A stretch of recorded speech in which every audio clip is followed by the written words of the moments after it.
Hey guys, it's Ray Campbell of Fairway Independent Mortgage. It is Tuesday the 11th, and I wanted to give you a quick update on what's going on right now with the interest rate market and some of the things that we're expecting here to happen tomorrow and Thursday. And then, of course, this week is a big week for us.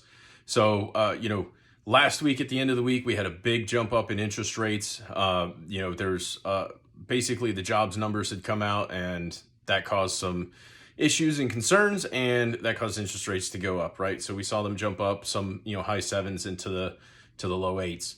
They are from, technical standpoint, they should have come back, and they are coming back. That's an investment strategy, basically, that, pricing and, where you buy and sell, and investors are looking at those numbers, and they are buying back into bonds, and that's bringing down interest rates. So we are seeing that now.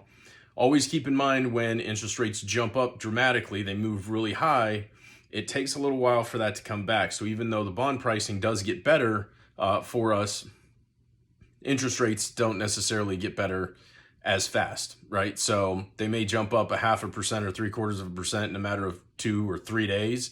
But for us, even though the bond pricing comes back, the investors, took a loss. So it'll take a little bit of time. If it goes up in 2 or 3 days, it may take a week or so, 7-10 days, something like that, for that to actually come back where interest rates have come down. So they are coming back down, so that's a good thing. This week, of course, we have big earnings numbers coming up from the banks, which is really important for us because that's who's been doing the selling on the mortgage bonds, and that's been causing the interest rates to go up on us. And then on top of the earnings for the banks, for some of the large banks, then we are also going to get tomorrow and tomorrow's Wednesday, Wednesday and Thursday, we're going to get inflation numbers again. So remember, we've been talking about these every single month about this time, about the 10th through the 13th, they're going to come out. And those are the inflation numbers that the Federal Reserve is supposed to be looking at, showing that inflation number is coming down. That's what they've been trying to do. That's why they're raising interest rates, trying to get inflation down. And when inflation comes down, that helps mortgage bonds, and that's going to help mortgage rates come down. So the numbers that are coming out, we are expecting them to come out lower than before. And we're also expecting a big decrease, more than before, where it was like, a tenth or something like that of a percent that they're coming down. We're expecting a significant drop in those numbers. And so if that happens, plus the earnings reports for the banks, like those couple of things are going to be a very good thing for mortgage bonds.